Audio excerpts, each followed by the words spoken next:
મહેસાણા અયોધ્યામય બન્યું 44મી શોભાયાત્રા વાતે ગાતે નીકળી। ભગવાન શ્રી રામના જન્મોત્સવની ઉજવણીના ભાગરૂપે મહેસાણા તોરણવાળી માતાના ચોક અને પરા વિસ્તાર તેમજ અલગ અલગ જગ્યાએ ઉલ્લાસ સાથે શોભાયાત્રા નીકળી હતી।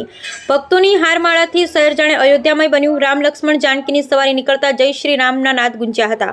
2 કિલોમીટર લાંબી 7 કિલોમીટર રૂટ પર ફરી રથયાત્રા રાત્રે 10 વાગે તોરણવાળી માતાના ચોકમાં પરત ફરી। ભગવાનના રથ સાથે એક હાથી, 4 ઘોડા, 200 જેટલા વેશભૂષા દ્વારા રામાયણના પાત્રોની ઝાંખી, 20 ભજન મંડળી તેમજ 57 ટ્રેક્ટર સહિત કરતબબાજો આ રથયાત્રામાં જોડાયા હતા। આ રથયાત્રા ફુવારા circle, Gopinala, dairy road, Radhanpur ચોકડી રોડ થઈ મોઢેરા ચોકડી, ત્યાંથી તોરણવાળી માતાના ચોકમાં પરત ફરી હતી, જેમાં અલગ અલગ જગ્યાએ સેવાકીય કેમ્પોનું આયોજન કરવામાં આવ્યું હતું। આ કેમ્પમાં ઠંડા પીણાનું આયોજન કરવામાં આવ્યું। મહેસાણા ખાતે મોઢેરા ચોકડી ખાતે બજરંગ સેનાના ગુજરાત પ્રદેશ અધ્યક્ષ દિનભા હવેલી, ગુજરાત પ્રદેશ અધ્યક્ષ રાજવીરસિંહ ઠાકોર, પ્રદેશ સંગઠન મંત્રી રાજ સથવારા, રાષ્ટ્રીય યુવા અધ્યક્ષ હિતેશ મોદી, મહેસાણા જિલ્લા અધ્યક્ષ લાલભા ઠાકોર, બજરંગ સેનાના દરેક પદાધિકારી કાર્યકર્તા સાથે અને સહકાર આપી સેવાકીય કેમ્પનું આયોજન કરવામાં આવ્યું। આ કેમ્પમાં મહેસાણા જિલ્લા ધારાસભ્ય મુકેશભાઈ પટેલ, ગિરીશભાઈ રાજગુરુ ઉપસ્થિત રહ્યા હતા। મારું નામ દિનભા હવેલી।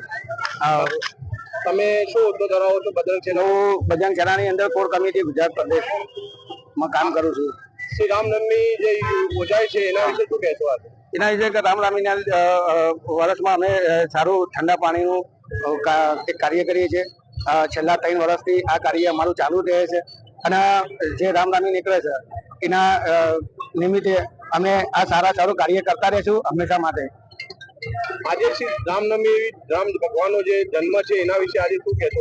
રામ ભગવાનના જન્મ વિશે અમારા બધાને બજરંગ સેનાની જે ઉમ્મીદો, અમારી ખુશીઓ એ રામ ભગવાનને અમે બહુ પ્યાર કરીએ છીએ। એના માટે અમે બધા એમનો બહુ સારો અવસર કરીએ છીએ। આજે જે તમે કેમ્પ કર્યો છે એના વિશે પબ્લિકને શું સેવા આપશો? પબ્લિકને અમે ઠંડા પાણીની એની અમે ઠંડા કોલ્ડ્રિંકની અમે સેવા પાડીએ છીએ। હું ઠાકોર રાજવીરસિંહ, ગુજરાત પ્રદેશ અધ્યક્ષ। આજે બજરંગ સેના દ્વારા 44મી રામનવમીના દિવસે રામ ભગવાનની રથયાત્રા નીકળેલ છે। તે માટે પહેલાં તો મારા દરેક ભાઈઓ અને બહેનોને શુભેચ્છાઓ।